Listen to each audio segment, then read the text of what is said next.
പരാശക്തി നമ.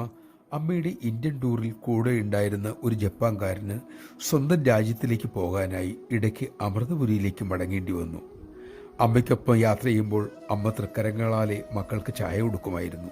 അതോർത്തപ്പോൾ ആശ്രമത്തിൽ നിന്നും പോകുന്നതിന് മുമ്പ് ഒരു ചായ കുടിക്കണം എന്ന് തോന്നി. ചെന്ന് നോക്കിയപ്പോൾ ഷോപ്പ് അടച്ചിരിക്കുന്നു. നിരാശയോടെ മടങ്ങവേ നിറമുള്ള സാരി ധരിച്ച് ഇന്നേ വരെ ആശ്രമത്തിൽ കാണാത്ത ഒരു സ്ത്രീ കയ്യിൽ ചൂടുചായയുമായി അദ്ദേഹത്തിൻ്റെ അടുത്തേക്ക് വന്നു. അദ്ദേഹം അത് വാങ്ങി. അവർ പോയി. അദ്ദേഹത്തിന് മനസ്സിലായി അമ്മയുടെ കൃപ. അദ്ദേഹം മനസ്സ് നൊന്ത് പ്രാർത്ഥിച്ചു, അമ്മേ, നൂറുകണക്കിന് മൈൽ അകലെ അവിടുന്ന് ഭക്തന്മാർക്ക് ദർശനം കൊടുക്കുകയാണ്. അതിനിടയിൽ എൻ്റെ കാര്യം നോക്കാനും ഇവിടെ എത്തിയല്ലോ. ഇനി ഒരിക്കലും ഞാൻ ഒന്നിനും ആഗ്രഹിക്കില്ല അമ്മേ.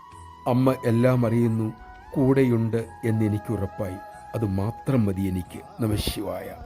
അമ്മ നമുക്ക് നൽകിയിട്ടുള്ള അനുഭവങ്ങളെല്ലാം അമ്മ കൂടെയുണ്ട് എന്ന ഉറപ്പിന് വേണ്ടിയാണ്.